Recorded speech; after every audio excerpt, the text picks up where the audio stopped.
Então, eu já comecei a gravar aqui. Vou apresentar o grupo primeiro. O grupo, a gente vai começar a entrevista sobre a redemocratização no Brasil. O grupo é composto por mim, a Camille, a Letícia Fonseca e a Mariana Oliveira. Eu gostaria de pedir para que o senhor se apresentasse, falar o seu nome, a sua idade. E a sua Precisa da profissão. idade? É, Tô brincando, é brincadeira. Vamos lá. Bom, boa noite, pessoal. Meu nome é Francisco Pio. Eu sou professor de História, Sociologia de Humanidades, né? Trabalho com humanidades há muito tempo. Eu tenho 59 anos, sou formado, né? A primeira formação foi em História, lá na década de 80, começo da década de 80, depois especialização em outras áreas, museologia, por aí vai, na área de humanidades, ok? uma coisa que a gente gostaria de saber é se é onde que você morou a maior parte da sua vida. Por exemplo, se você sempre morou em São Paulo ou se você já morou no interior. Bom, a minha origem é de interior, sítio, né? Quando eu nasci em sítio, interiorzão mesmo, e viemos para São Paulo, tinha 8 para 9 anos por aí. E moramos sempre em São Paulo. Eu sou de uma família grande, né? Sou caçula dessa família. Uhum. A minha família veio para São Paulo dentro daquele processo de êxito rural que ocorre na década de 70, né, onde nós temos a formação de grandes propriedades na mão de uma pessoa só, ou seja, dos grandes grupos, dos grandes fazendeiros, e minha família, como morava em sítio, a gente acabou sendo democraticamente expulso, né? Acaba democraticamente sendo expulso e a gente veio morar em São Paulo. E vivi basicamente minha vida aqui em São Paulo mesmo, em Osasco, mais especificamente, na cidade de Osasco. Então, na época que iniciou o período de redemocratização, que foi lá para 80, né? Isso, Você já estava morando aqui em São Paulo. E exatamente. na época, você trabalhava já? Os seus pais trabalhavam? Como é que era? Eu trabalhava, né? A minha geração, ela começa a trabalhar muito cedo. A gente começava a trabalhar geralmente aos 13, 14 anos. Isto oficialmente, né? Com carteira assinada, aquela coisa, porque o sonho de operário era se aposentar aos 42, 43 anos, né? É que a perspectiva de vida era muito curta. Mas eu trabalho, desde que eu me entendo por gente, eu trabalhei em várias coisas. Fui gráfico, né? Fui gráfico, depois eu fiz história, fui lecionar. E nesse período da redemocratização, basicamente da final da década de 70, né? E década de 80, eu vou participar dos movimentos sociais. Aliás, eu fui fazer história para entender o Brasil daquele momento, né? Que Eu legal. participava dos movimentos sociais, movimento estudantil desde 70 e poucos, na própria ditadura, né? Porque o gostoso é você fazer o que é proibido, né? E aquele momento era o proibido que era agradável. Então eu fazia teatro, eu participava do movimento estudantil clandestino, e veio o processo de redemocratização, ou seja, eu participava das greves, das passeatas, aquelas coisas todas da juventude, né? E era gostoso. Eu participava de um grupo também, um grupo de esquerda radical, né? Que era o Partidão, essa coisa toda.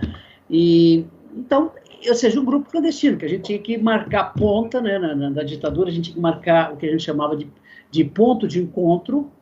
E o ponto de encontro era numa localidade e a gente ia para outra fazer reunião. Né? Se fosse pego, que legal, né? Era ditadura, então a gente estava correndo perigo. Isso é adolescência, né? Na minha Se basicamente, meter em perigo. isso disso. Então, nessa questão econômica, a gente sabe que nesse período foi bem difícil, né? Por conta da inflação que teve durante essa época. E a situação econômica, por conta da sua família ser muito grande, como é que funcionava? Como é que vocês passaram por isso, por essa Olha, inflação? é Assim? uma família grande, vindo do interior, sempre é dificultoso, né? Sempre a gente passou dificuldade, vamos dizer assim. Então era contábil, então eu tinha que trabalhar para ajudar em casa. E nesse processo, quando nós vamos ver aí o processo da redemocratização, eu já estava para casar, né? Eu já estava para casar, ou seja, 82, eu comecei a fazer faculdade em 82, 86, por aí já era formado. 87 eu já estava casado, né? E então já levava uma vida autônoma, ou seja, embora a gente não deixe de ajudar a família, mas já tinha uma vida própria aí. E esse processo da redemocratização e a questão econômica, o Brasil, na realidade, a década de 80 e 90 são as chamadas décadas perdidas, né?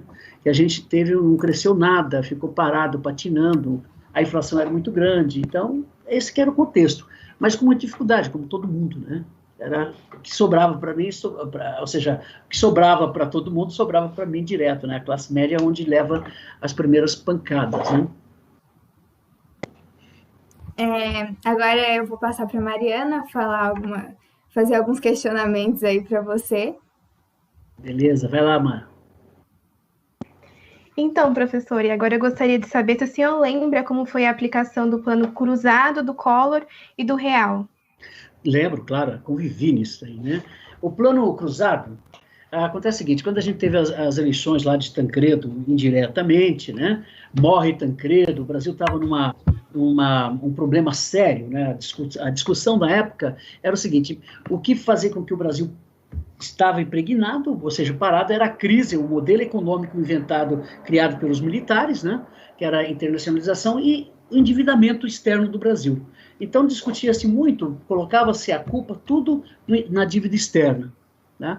E quando o Tancredo acaba sendo eleito em 84, que foi um movimento lindíssimo, né, da redemocratização, o povo indo às ruas, há muito tempo que a gente não fazia isso, e era proibido, então a gente ia para a rua com o maior perigo, aquela coisa toda, e eleito Tancredo, e ele morre antes de assumir. Né? Um dia antes ele acaba morrendo. E assume José Sarney, então parece que é um bando, ou seja, aquele momento foi um balde de água fria na cabeça daqueles que estavam esperando alguma mudança. E aí, no governo Sarney, ele manteve a mesma estrutura do Tancredo Neves, que era hábil politicamente, esse Tancredo Neves, ou seja, ele conseguia andar da esquerda à direita, que a gente chama, né, circular com muita facilidade. Então ele montou um ministério interessante, e o Sarney mantém. E em 86, eu lembro até hoje, quando eles lançaram o plano real, o plano cruzado, né, os ministros da época eram o ministro do Trabalho, Almir Pazianotto, o ministro da Economia e do Planejamento, João Sayad, e eu não lembro o nome do outro, daqui a pouco eu acabo lembrando, e eles vão para a televisão falar sobre o plano cruzado. É um plano interessante que vai congelar o preço, né, foi lançado em fevereiro, congela o preço e congela os salários. Então, se você tem o preço que é final e os salários congelados, internamente, toda a economia tem que ajustar. Foi uma grande sacada para aquele momento. Só que a gente estava saindo daquele momento, como a inflação era muito galopante, todas as categorias de trabalhadores, né, todos os trabalhadores, todo o sindicato, tinham o reajuste, alguns em maio e outros geralmente em novembro. Então, prevendo uma inflação de 100% ou mais ao ano, o que acontecia? No movimento social, no movimento sindical, reivindicava um pouco mais além da inflação, porque a gente sabia que vinha inflação na frente. Então, em janeiro e fevereiro, a gente estava com o poder aquisitivo lá em cima. E só que em janeiro e fevereiro, com relação aos preços, o que ocorre? Ocorre que os preços estavam em promoção, que é a promoção que a gente faz de final de ano, né? Janeiro e fevereiro, a gente abre tudo, joga o preço lá embaixo para fazer giro. Então, estava nesse descompasso. O próprio processo do cruzado, né, o próprio cruzado, ele já era previsto um reajuste de preço, depois de uns 3 meses, fazer um realinhamento, como eles chamavam na época, de valores, para equilibrar, né, para o consumo não estar muito grande, porque é aquela lei do mercado. O consumo alto, a gente vai ter o quê? A gente vai ter inflação. E foi isso. Só que esse plano, ele deu muita popularidade para o governo Sarney. Então, a popularidade do governo Sarney chegou a 90 e poucos % naquele momento. E era ano de eleição. Era ano de eleição.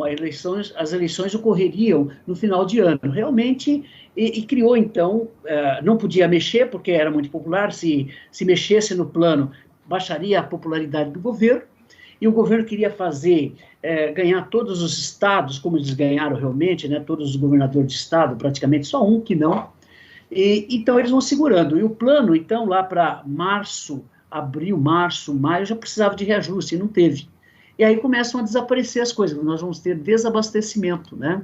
Vai ter desabastecimento. Falta tudo. Eu lembro que nessa época eu estava para casar né? E a gente precisava construir. Não tinha cimento, não tinha nada. Tinha areia, mas você não conseguia fazer argamassa, e o preço ia lá em cima. E a comida vai ter um negócio interessante, que vai ter o ágio, né? Some a carne, por exemplo.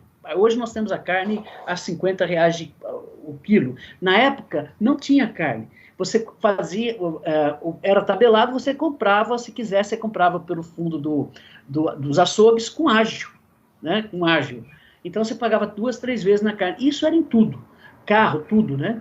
E teve as eleições, o governo ganhou tudo, as eleições no dia 15 de novembro, dia 16, eles liberaram tudo, ou seja, o plano foi para casa do chapéu, entrou em decadência, aí a gente vai ter outros planos, né, depois, mas não vai dar certo. Eu sei que no final do governo Sarney, a inflação estava 80% ao mês, tá? Então você ganhava R$1.000, no final do mês ele valia 200, tá?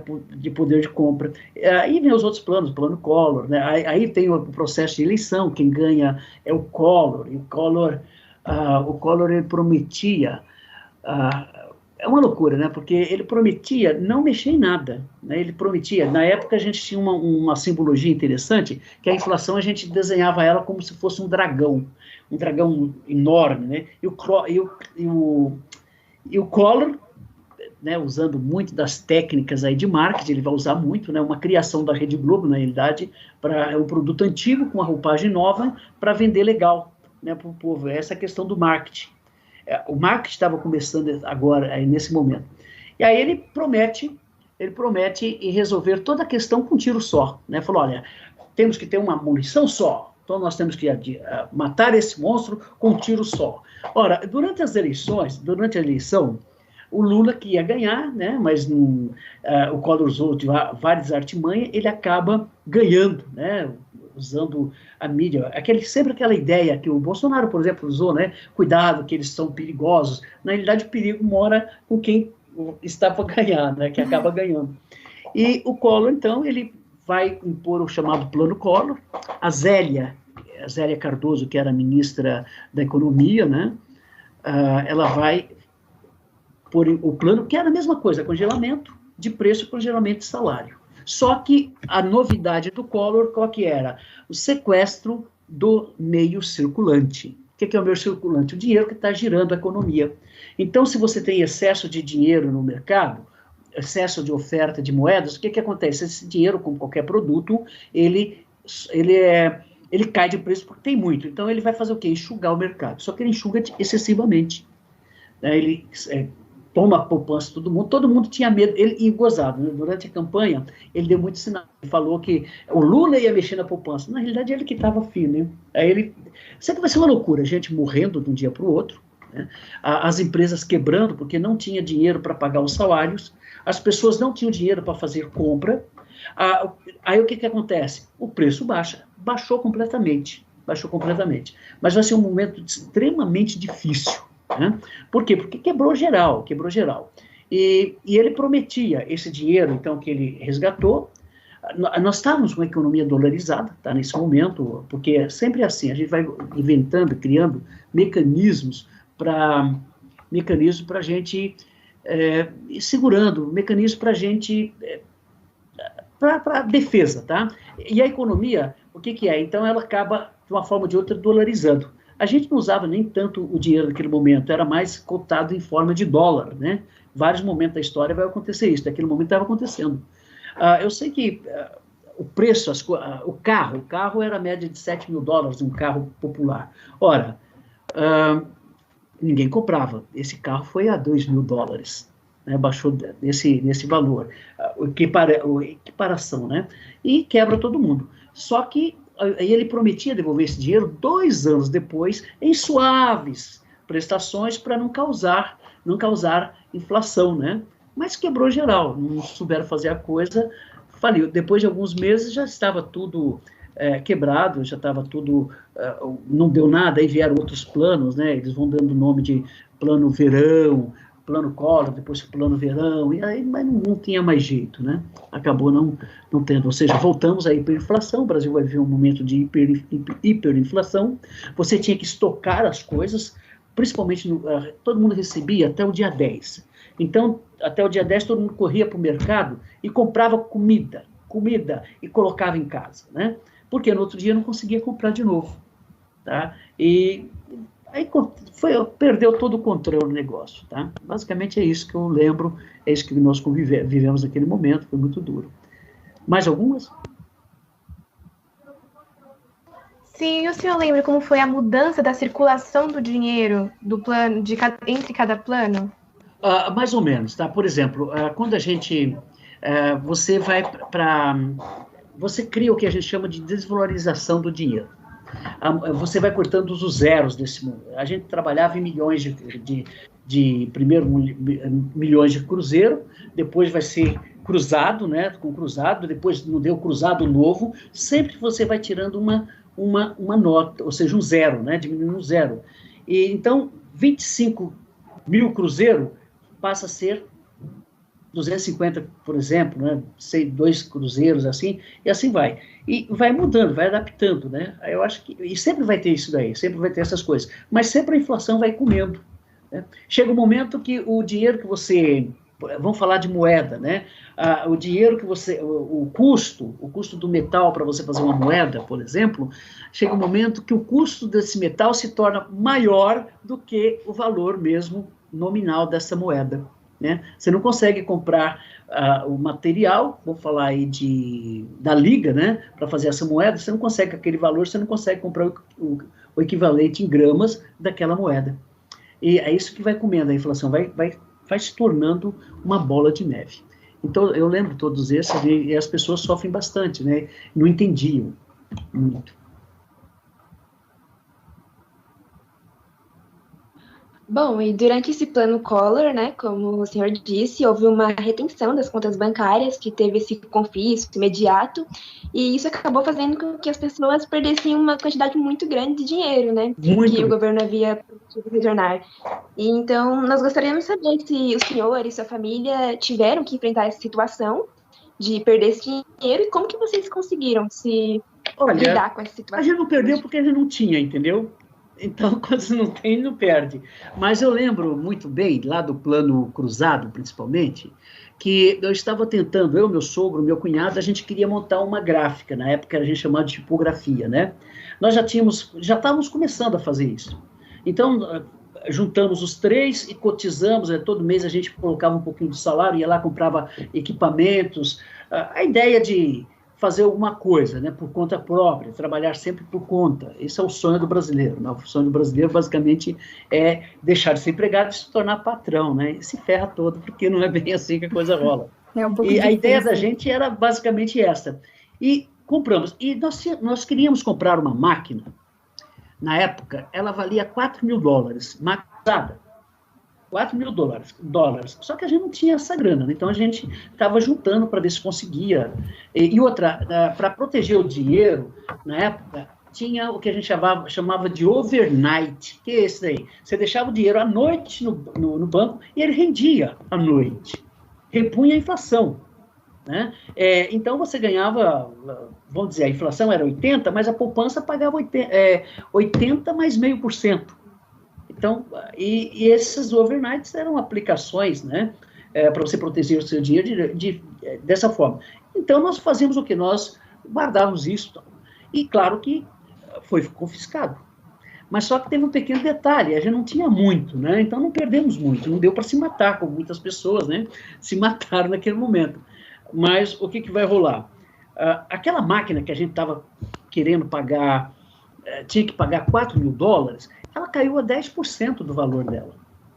E mesmo assim era alto. O que nós fizemos? Nós refinanciamos um carro do meu cunhado, fomos lá, compramos e conseguimos pagar esse carro. E rapidamente, o carro nós refinanciamos em 6 vezes. Em 3 nós pagamos, porque quando o plano Collor, você está falando do plano Collor, né? Quando foi criado, voltou toda a inflação. Nosso empréstimo ele era nominal. Então nós tínhamos vamos falar lá, foi criado, se não me engano, Cruzeiro Novo, não lembro muito bem o nome da moeda, né? acho que é Cruzeiro Novo. Eu sei que a gente tinha que pagar em Cruzeiro Novo. Quando nós fomos pagar, a inflação já estava galopante novamente, pagamos um valor simbólico lá atrás. Se bem que isso é natural, por quê? Porque quando você faz empréstimo, é previsto a inflação, né, futura. E não foi feito, ou seja, essa foi nós não perdemos muito, né, nessa época. Não tínhamos, é o que a gente até brincava. Ainda bem que a gente não tinha dinheiro para perder, né, porque senão a gente teria perdido pra caramba, né. Foi o que ocorreu naquele momento, assim, pessoalmente.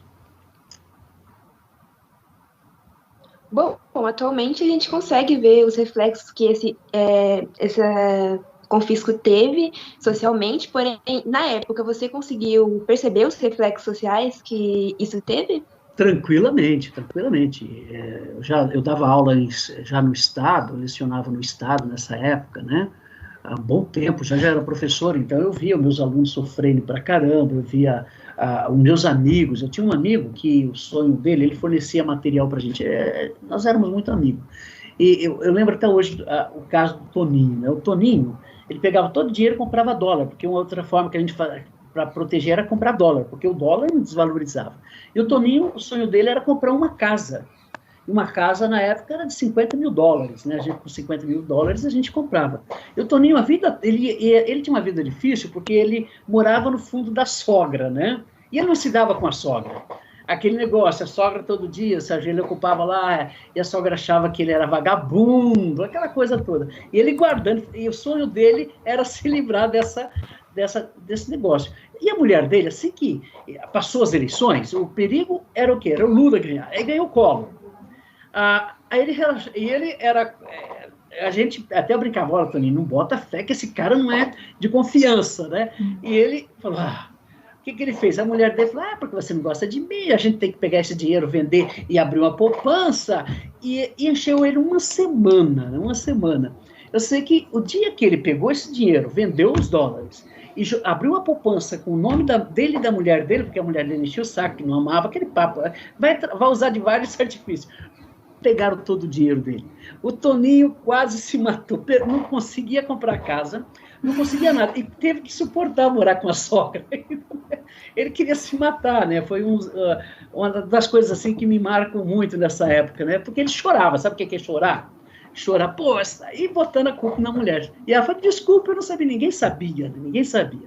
E só que tem uma coisa, tinha pessoas que tinham próximo ao governo, sempre tem pessoas que têm como eu diria, que tem informações privilegiadas. Muitas pessoas ganharam muito dinheiro com isso, sabe? A maioria perdeu, mas alguns, aqueles que mais político, mais próximo ao comando do governo, vazou. A gente lembra que vazou, depois foi investigado que vazou informação, vazaram algumas informações, e esses caras aproveitaram bastante, né? Mas a desgraça na população foi total, né? Principalmente aquelas pessoas do dia a dia. Todo mundo estava com problema, né? Ou para comprar comida, eu sei que foi um baque. E incrível, mesmo assim, no primeiro momento, a popularidade do Collor estava lá em cima.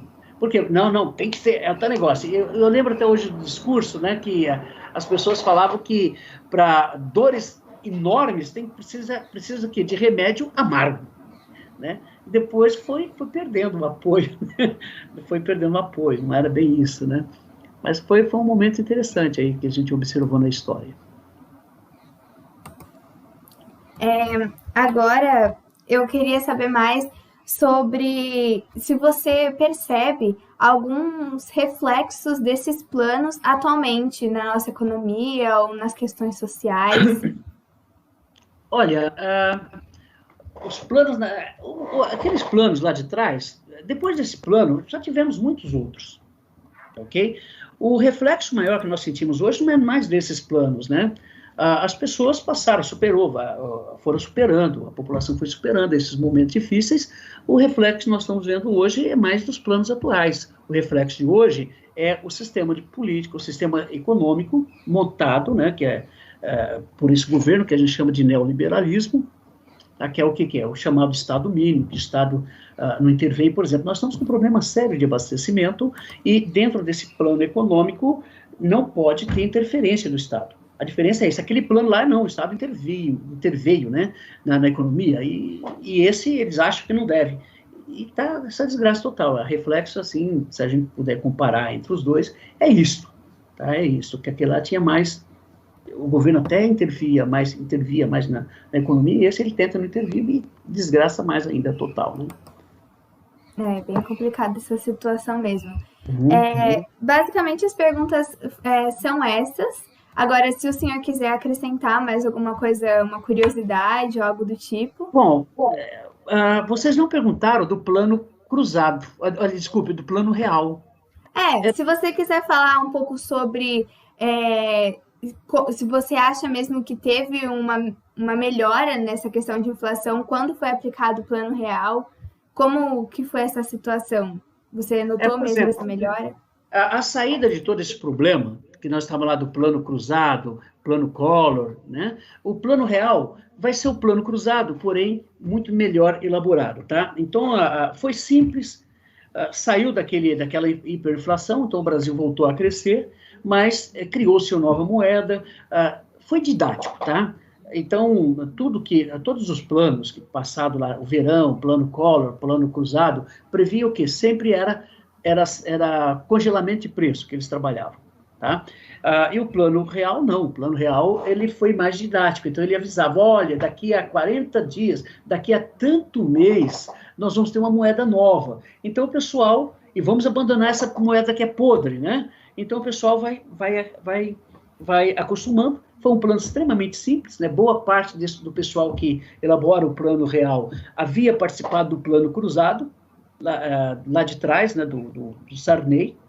Então, foi reelaborado. E o Brasil conseguiu sair dessa forma, daquele momento horrível, né? Aí a gente entra na década de 90, o plano real foi de 1994 para 95. Então, acabou a dolarização, porque criou uma moeda mais forte do que o dólar.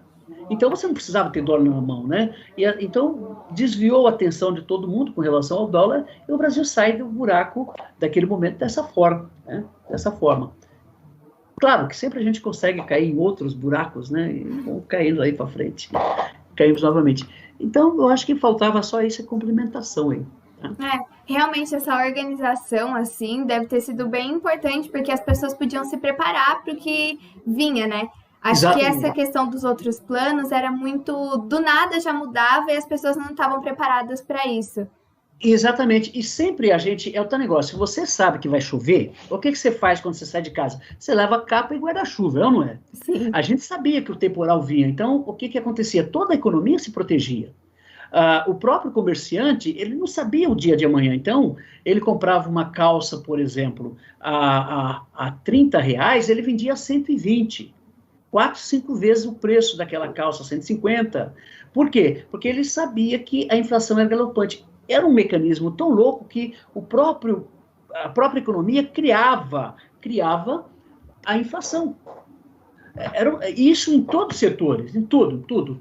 E o que acontece? O plano real, não, ele vai ser didático. Olha, pessoal, não vai acontecer nada. Quando as pessoas começam a confiar, aí vai. E esse plano foi tão, assim... vai ser no governo do Itamar, né? Que vai ser um governo depois do Collor, do impeachment do Collor, essa coisa toda. O governo do Itamar vai ser outro louco também no poder, né? Mas é interessante porque ele abriu negociação com todo mundo e foi o FHC, o Fernando Henrique Cardoso, que o sonho dele estava no... O FHC, na realidade, não era o ministro da Economia, ele estava como embaixador que ele gosta, porque ele é poliglota, não é? Então o negócio dele era viajar o mundo, era isso, melhorar a imagem do Brasil. Ele estava fazendo legal. Só que o Itamar liga para ele estava em Nova York, o Itamar liga para ele e falou, olha, Fernando Henrique Cardoso, já coloquei o Sepúlveda de Pertence, já coloquei fulano de tal na economia, não tem dado certo. Que tal você ser ministro da Economia? Ele falou, olha, presidente, o senhor que é o dono da caneta, mas eu não gostaria, tá? E ele foi dormir pensando que tinha dito não, e o Itamar foi dormir pensando que havia dito sim, né? E aí ele era acordado de madrugada lá em Nova York, ele estava na casa de um embaixador Frecha de Lima, né, que é um cara que fazia muito bem esse trabalho. lá em Nova York, era o representante do Brasil em Nova York, e o Fernando Henrique Cardoso foi acordado de madrugada no telefonema de um assessor e falou: olha, o seu nome está sendo publicado no Diário Oficial, como você vai ser ministro da Economia. Ele não dormiu o resto da noite, ele não sabia o que fazer. E quando ele pegou o avião, voltou rapidamente para o Brasil, logo de manhã, naquela manhã do dia seguinte, ele chega no Brasil, e os jornalistas falam: e aí, ministro, como vai ser o seu ministério? Ele falou: olha, primeiramente a gente tem que tomar... Deu umas respostas lá para fugir, né? A gente tem que fugir, tem que ver como que... conhecer o que está acontecendo, depois a gente vai propor alguma coisa. Ele não tinha plano nenhum, na realidade, né? Aí é interessante que a montagem do Plano Real vai ser feito por Almir Baixa, um pessoal legal de lá, né? Ele contrata, ele monta uma equipe muito boa. E vão para uma reunião depois de uns 15 dias de ministério, né, que não sabiam o que fazer, vão numa reunião na casa do Fernando Henrique Cardoso. Isso é contado num livro chamado A História Real, do Gilberto de Mastain, né, que é um jornalista da época, e ele fala que o Baixa estava sentado daquele jeito, todo organizado, equilibrando na perna dele, né? Às 9 horas da manhã, ali na casa do Fernando, no apartamento do Fernando Henrique Cardoso, Fernando Henrique Cardoso tomando café, aliás, tomando banho, ele escutava o chuveiro, e ele foi montando aquele plano. Olha, não pode ser como os outros, de congelamento, e tem que ser didático, dado aos poucos. Ele foi alinhando as principais ideias, né? E o Fernando, aí os outros foram chegando, os outros que vão ajudar, e vão discutindo. Quando o Fernando Henrique saiu do banho, né, de roupão, vê o pessoal discutindo aquele plano, ou seja, bem calorosos, né? Ou seja, estava vendo que aquilo era a saída. Aí ele falou: olha, é o seguinte, parece que o plano é esse mesmo, daqui a 15 dias vocês me apresentam uma ideia mais firme, né? E a gente vai... Assim nasceu o plano real, né? Foi dessa forma. E foi um plano legal, porque tirou o Brasil daquele buraco, né? Em cima disso, Fernando Henrique Cardoso conseguiu se eleger presidente, primeira e segunda vez, e assim por diante, né? E até hoje ele é reconhecido muito mundialmente por causa disso, né? Tá ok? Sim. Então, é isso, professor. Muito obrigado por participar. Foi muito informativo. E a gente aprendeu bastante. A gente ainda está iniciando esse conteúdo, né, na parte da matéria de geografia. Então, a gente gostou muito de ouvir você falando, foi muito legal. Beleza, precisando de alguma coisa, estou sempre por aqui, tá bom? Obrigada, professor. Por nada, tudo de bom para vocês. Obrigada, tchau. Tchau, tchau.